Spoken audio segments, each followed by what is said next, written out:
வணக்கம். நம்ம வரலாற்று அலசலுக்கு உங்களை வரவேற்கிறேன். இன்னைக்கு நாம ரொம்பவே சுவாரஸ்யமான ஒரு விஷயத்தை பத்தி தான் பார்க்க போறோம். கல்கி கிருஷ்ணமூர்த்தி அவர்கள் 1942ல எழுதின அந்த ஐகானிக் நாவல் பார்த்திபன் கனவு உங்க எல்லாருக்கும் நல்லாமே தெரிஞ்சிருக்கும். அந்த நாவலோட பரபரப்பான பின்னணியும் அதுக்கு பின்னாடி இருக்கிற உண்மையான வரலாற்றையும் நாம இப்போ நேடியா அலச போறோம். வாங்க உள்ள போகலாம். 7ஆம் நூற்றாண்டுல நடக்கிற ஒரு போர்க்கள காட்சி. அதுல மரணத் தருவாயில இருக்கிற சோழ மன்னர் பார்த்திபன் தன்னோட பையன் விக்ரமன் கிட்ட சோழர்களோட சுதந்திரம் பத்தின தன்னோட மாபெரும் கனவை ஒப்படைக்கிற அந்த சீன் உண்மையிலேயே செம டிராமா இல்லையா?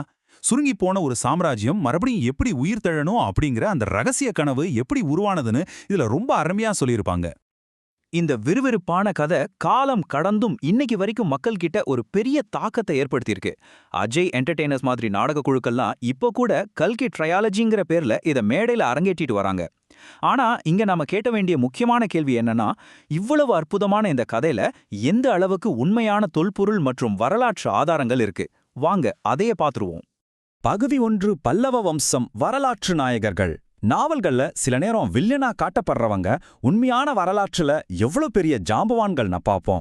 நாவல்ல வர்ற அந்த அதிகார பலம் கொண்ட ஆளுமைகளுக்கு பின்னாடி இருக்கிற உண்மையான வரலாறு என்னன்னு தெரியுமா? அவங்க தாங்க மாபெரும் பல்லவ வம்சம். நாவல்கள்ல இவங்க ஆதிக்கவாதிகளா காட்டப்பட்டாலும் உண்மையான வரலாற்றுல கலை கட்டடக்கலையில இவங்க பெரிய ஜாம்பவான்கள். இப்போ நீங்க பாக்குற இந்த மேப் 3ஆம் நூற்றாண்டுல இருந்து 9ஆம் நூற்றாண்டு வரைக்கும் காஞ்சிபுரத்தை தலைநகரா வச்சுக்கிட்டு தொண்டை மண்டலம் முழுக்க அவங்க எப்படி ஆட்சி செஞ்சாங்கங்கிறத ரொம்ப தெளிவா காட்டுது.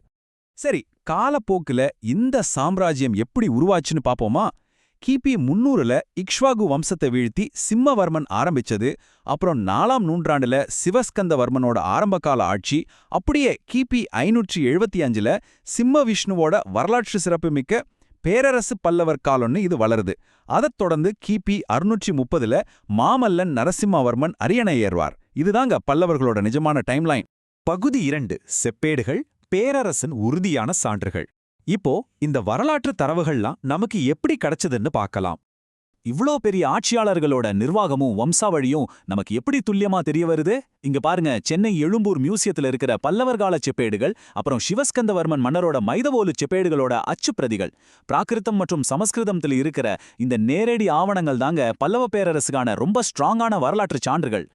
ரொம்ப நுட்பமா டீகோட் செய்யப்பட்ட இந்த செப்பேடுகள் நமக்கு பெரிய தொல்பொருள் பொக்கிஷங்கள்னே சொல்லலாம். ஆரம்பகால பிராகிருத பதிவுகள், கிருஷ்ணா நதி வரைக்கும் விரிவடைஞ்சிருந்த நிலப்பரப்பு, ஹிரடககள்ளி மானியங்கள் காட்டுற நிலக்கொடைகள்னு எல்லாமே பல்லவர்களோட பிரம்மாண்டமான நிர்வாகத்தை நமக்கு கச்சிதமா காட்டுது. இக்ஷ்வாக்குகளுக்கு பிறகு பல்லவர்கள் தான் ஆதிக்கம் செலுத்துறாங்க அப்படிங்கிறதுக்கான நேரடி ஆவணம் இதுதாங்க. பகுதி 3, வரலாறும் புனைவும். அந்த மர்மமான சிவனடியார் யார்? கல்கி அவர்கள் எப்படி இந்த வரலாற்று ஜாம்பவான்களை தன்னோட புனைக்கதையில மிகத் திறமையா இணைச்சிருக்காருன்னு பாப்போம். இந்த ஒப்பீட்டை பாத்தீங்கன்னா உங்களுக்கு ரொம்ப ஆச்சரியமா இருக்கும். இளம் சோழ இளவரசன் விக்ரமனை காப்பாற்றி மனித பலிகளை தடுத்து அவனுக்கு நல்வழி காட்டுற அந்த மர்மமான சிவனடியார் அவர் வேற யாரும் இல்லைங்க. நிஜத்துல சாளுக்கிய மன்னன் 2ஆம் புலிகேசியை வீழ்த்தின வாதாபி கொண்டான் மாமல்லன் நரசிம்மவர்மன் தான் அவர். ஒரு மாபெரும் பேரரசரை எப்படி ஒரு ரகசியமான சிவனடியாரா கல்கி மாத்திருக்கார் பாருங்க. பகுதி 4, பழங்கால உறையூர், சோழ தலைநகர் அகழ்வாய்வு. உண்மையான நிலவரம் என்னன்னு பாப்போம். நாவல் படி சோழ இளவரசன் விக்ரமன் உறையூர்ல சாம்ராஜ்யத்தை நிறுவ அந்த சிவனடியார் ஹெல்ப் பண்றார். ஆனா அந்த பழங்கால சோழ தலைநகரத்தோட உண்மையான நிலவரம் என்ன? 1965ல இருந்து 69 வரைக்கும் மெட்ராஸ் பல்கலைக்கழகம் உறையூர்ல தீவிரமா அகழ்வாராய்ச்சி பண்ணாங்க.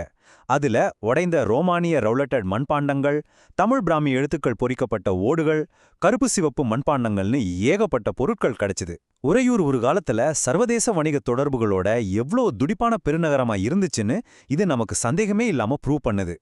பகுதி 5, அரசகுல பெண்கள், குந்தவியின் பின்னணி. கற்பனைக்கும் வரலாற்றுக்கும் இடையில இருக்கிற இன்னொரு இன்ட்ரெஸ்டிங்கான கனெக்ஷன் பத்தி பார்க்கலாம்.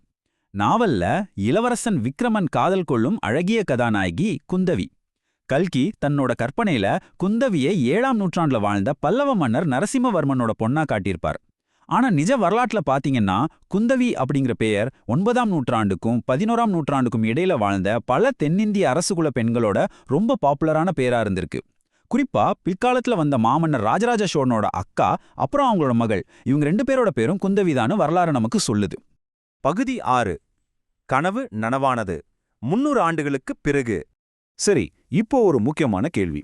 மரணத் தருவாயில பார்த்திபன் கண்ட அந்த சுதந்திரமான மாபெரும் சோழ பேரரசு அப்படிங்கிற கனவு உண்மையிலே நினைவாச்சா? கல்கியோட அருமையான கதைக்களமா இருந்தாலும் சரி, நிஜமான வரலாற்று டைம்லைனா இருந்தாலும் சரி, ரெண்டும் ஒரே புள்ளில தான் இணையுது. சோழர்கள் ரொம்ப காலமா பல்லவர்கள் அப்புறம் மத்த அரசுகளுக்கு கீழே சிற்ற அரசர்களாவே தான் இருந்தாங்க.